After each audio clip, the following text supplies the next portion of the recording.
চারিদিকে কত কিছু ঘটছে, মুখে মুখে ঘটনা যা রটছে,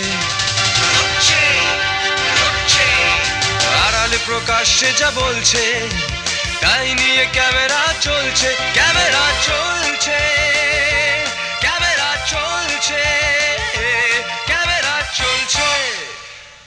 মলাট হলো সাহিত্যের ললাট। ইলাস্ট্রেশন বা বইয়ের কভার, এই দুটি বস্তু কিন্তু শুধু শিল্পীর নয়, এর পেছনে লেখক থাকেন, পাবলিশার থাকেন, হ্যাঁ, এবং বইয়ের বিক্রেতা থাকেন। মানিদা যেটা শিখিয়েছিলেন, যেটা নিজেও শিখেছিলেন, সেটা হলো বইয়ের নামটি পড়তে পারা চাই, লেখকের নাম আর বইয়ের নাম সে যতই সুন্দর করে লিখি না কেন পড়তে পারা চাই, যে তার ভেতর সামান্য পরিচিতি থাকবে বিষয়ের। কিন্তু বিষয় যদি বারিকি করে তুলি তাহলে কিন্তু জোলো হয়ে গেল ব্যাপারটা। মানে ফোকাসটা খুব স্ট্রং ফোকাসে অল্প দাগে বেশি কথা বলাটাই কভার।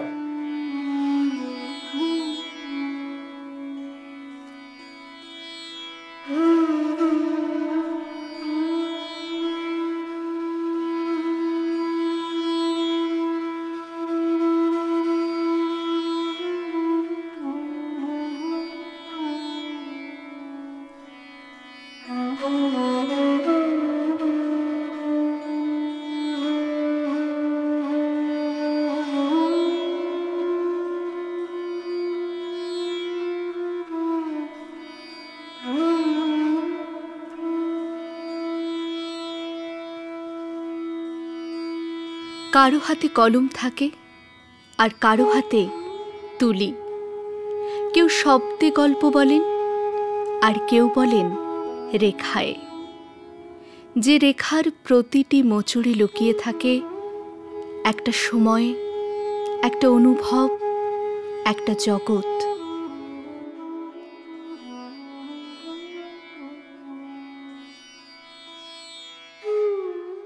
জীবনটা যে কিভাবে কাটছে, সে শিল্পী হিসেবে না লেখক হিসেবে না খেলোয়াড় হিসেবে না স্রেফ আড্ডাবাজ হিসেবে অভিনেতা হিসেবে, কিছুই বুঝতে পারছি না। আসলে আমার উদ্দেশ্য যেটা ছিল ছোটবেলা থেকে, সেটা হলো আনন্দ পাওয়া। যে কোনো শিল্পের দিকে হোক, অন্যান্য দিকে হোক, পড়াশুনোর দিকেও খানিকটা, পুরোটা না, আনন্দ পাওয়াটাই প্রধান ছিল। ফলে ছবি আঁকাটাও আনন্দের জন্যে। আমি যখন খুব ছোট ছিলাম, আমি খুব দুষ্টু ছিলাম বলে আমাকে চক ধরিয়ে দেওয়া হতো, সেই চক দিয়ে মেঝেতে ছবি আঁকতাম, সেই মেঝে ছবির ওপর আবার গড়াগড়ি দিতাম, আমার গায়ের রং কালো, তার উপর সেই সাদা ছবি ফুটে উঠতো উল্টো হয়ে, আমি সেটা আয়নায় দেখতাম। অনেকটা আপনাদের ওই ফিল্মের মতো আর কি, পজিটিভ নেগেটিভ পজিটিভ এরকম। তো সেটা অজান্তেই হয়েছিল, আমায় কেউ শিখিয়ে দেয়নি, বরং আমায় সাবান দিয়ে চান টান করিয়ে বড্ড বিরক্ত করতো। তো এই ছবি আঁকার অভ্যেসটা থেকে গেল। মা আস্তে আস্তে চক থেকে পেন্সিলে ট্রান্সফার করে দিলেন, তারপর তুলি, রং, কাগজ। আমার বাবা খুব ভালো শিল্পী ছিলেন, বাবার নাম সত্যজীবন ভট্টাচার্য, আইপিটি এর লোক, বিখ্যাত অভিনেতাও বটে। তো বাবা কাগজপত্র, ক্যানভাস ইত্যাদি ইত্যাদি কিনে আনতেন, আর সেগুলো বাবার স্টকে থাকলেও আমার নজরে থাকতো। ফলে বাবা অফিস গেলেই আমি সেগুলো বার করতাম এবং নিজের মতো করে ছবি আঁকতাম। এই করে করে আমি যখন ক্লাস 3-4-এ পড়ি, তখন থেকে আমি অয়েল পেন্টিং শুরু করি।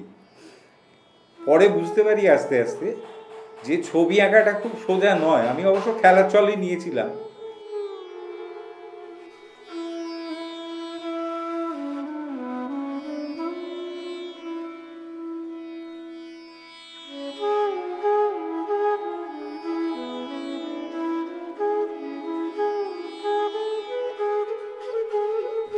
শিবশঙ্কর ভট্টাচার্য একজন শিল্পী, যিনি শুধু ছবি আঁকেননি, এঁকেছেন কল্পনার এক বিশাল সাম্রাজ্য, যার স্বাক্ষর বহন করে চলেছে এমনই বহু বইয়ের প্রচ্ছদ। শব্দহীন অথচ গভীর, নিরালাপ অথচ শক্তিশালী।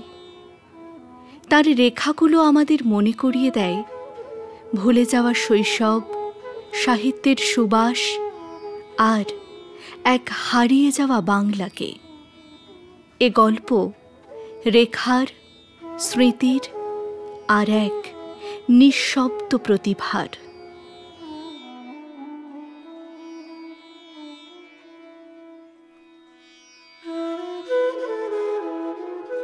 খুব ছোটবেলাতেই সত্যজিৎ রায়ের নজরে পড়ে যাই, আমি কি করে আমি জানি না। আমার একটি ছবি ওনার কাছে কোনোভাবে পৌঁছে গেছিল, সেই ছবি দেখে উনি আমার সঙ্গে আলাপ করতে চেয়েছিলেন। তখন আমার বয়স 7-8 এরকম হবে।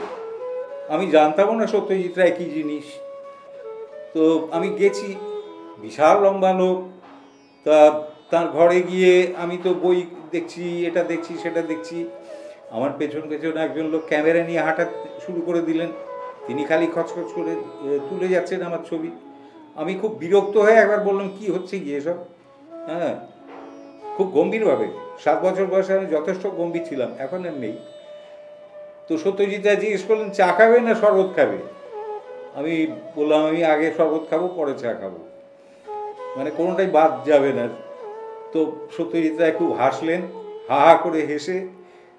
সেই যে আমার সঙ্গে তার বন্ধুত্ব হয়ে গেল, এখান থেকে আমার শিক্ষা শুরু হলো, প্রপার শিক্ষা যাকে বলে।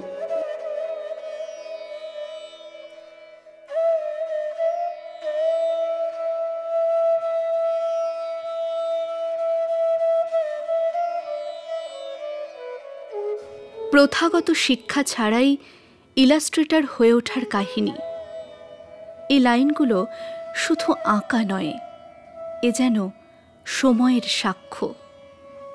শিবশঙ্কর ভট্টাচার্যের তুলির টানে এক একটা চরিত্র যেন আমাদের চোখের সামনে জীবন্ত হয়ে ওঠে।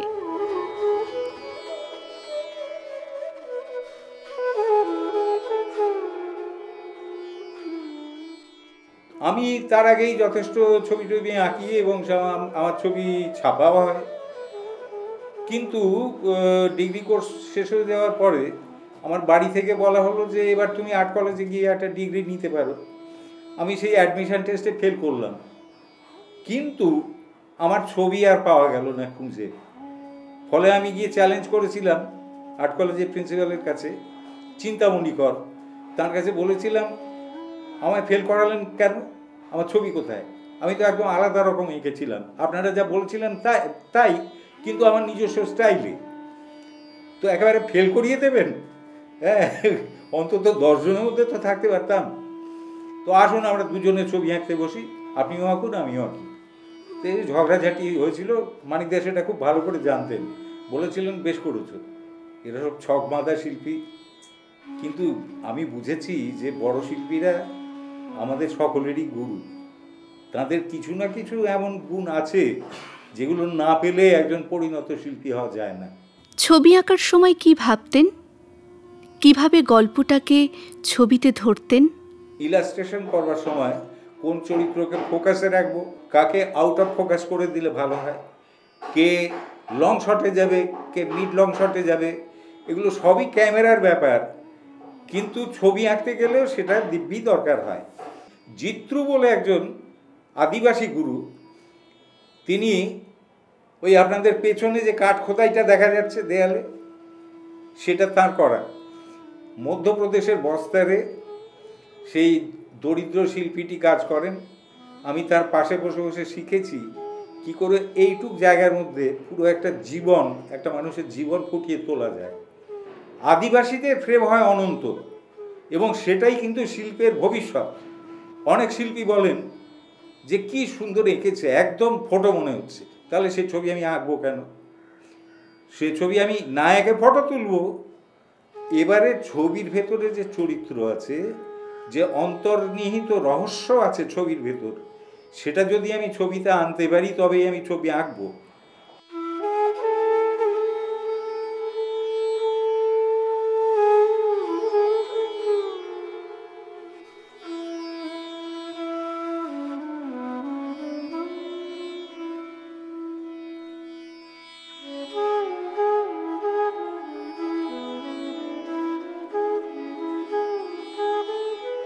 আমাটির ভেপু অত্যন্ত উল্লেখযোগ্য কভার একটি।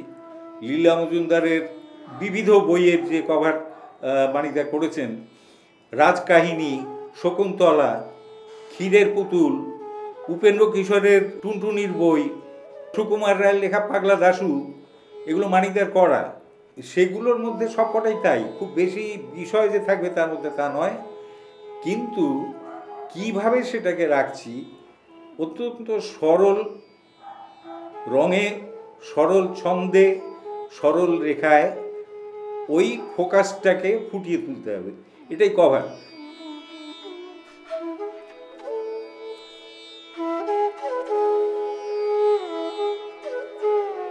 আজ আমরা এমন এক সময়ের মধ্যে দিয়ে যাচ্ছি যেখানে কেবল একখানা টেক্সট প্রম্পট দিয়েই বানিয়ে ফেলা যায় ছবি, চোখ ধাঁধানো, নিখুঁত। তাই এই সময়কালে দাঁড়িয়ে মনে প্রশ্ন জাগে, এআই এর সহযোগিতায় আঁকা আর একজন শিল্পীর আঁকা ইলাস্ট্রেশনের মধ্যে কতটা পার্থক্য থাকে? এআই এর যুগে বইয়ের ছবির শিল্পী কি হারিয়ে যাবেন? এখন যারা ইলাস্ট্রেশন করছে এর মধ্যে আর্টিফিশিয়াল ইন্টেলিজেন্স বলে একটি সাংঘাতিক বস্তু এসছে। এআই এসছে কেন? শিল্পীদের টাকা দিতে হয়, পাবলিশাররা সেই খরচা কমাবার জন্য এআইতে নানা রকম কভার ইত্যাদি ভেতরে ইলাস্ট্রেশন এসব করে ইয়ে করছেন। আমার ধারণা এআই এর ভবিষ্যৎ কিছু কিছু বিজ্ঞাপনের ক্ষেত্রে কাজে লাগতে পারে, কিন্তু ইলাস্ট্রেশনের ক্ষেত্রে আমার কেমন জানি মনে হয় আবার সেই ডিকে গুপ্ত, সত্যজিৎ রায়, মাখন দত্তগুপ্ত, রণেনায়ন দত্ত, এদের প্রয়োজন হবে, কারণ এরা খুব সামান্য টানে খুব বড় বড় চিন্তা প্রকাশ করতে পারতেন।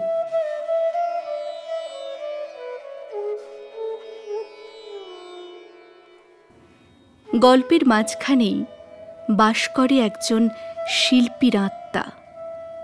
শিল্প রবে যদি হৃদয় রবে। কৃত্রিম বুদ্ধিমত্তা মানুষই সৃষ্টি করেছে, তাতে শরীর আছে, প্রাণ নেই, প্লাস্টিকের গোলাপের মতো। ভবিষ্যতে কি হবে জানা নেই, কিন্তু প্রাণের সাড়া পেতে জীবন্ত মানুষের জ্যান্ত মস্তিষ্কের কাছেই ফিরতে হবে। ঘড়ির কাঁটায় বিকেল 5:15 অথবা 10:30 বাজলেই নতুন করে কাউকে বলে দিতে হয় না, কারণ সকলেই জানে ডিডি বাংলার পর্দায় শুরু হচ্ছে জনপ্রিয় অনুষ্ঠান ক্যামেরা চলছে।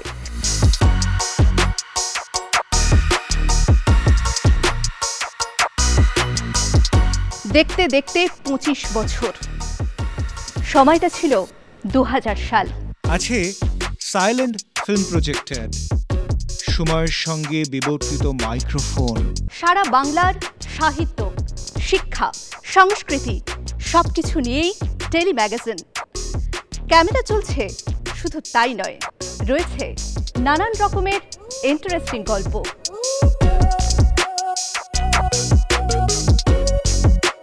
ক্যামেরা চলছে মানে নানান ধরনের নানান মানুষের কীর্তিকলাপ, যাদের কেউ চেনেই না, জানেই না, কিন্তু বাধা বিস্তর।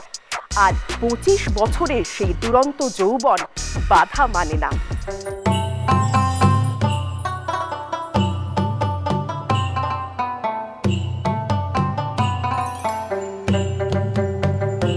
তাই দেখতে থাকুন ক্যামেরা চলছে, দূরদর্শনের পর্দায় সোম থেকে শুক্র বিকেল 5:15 এবং রাত্রি 10:30টায়।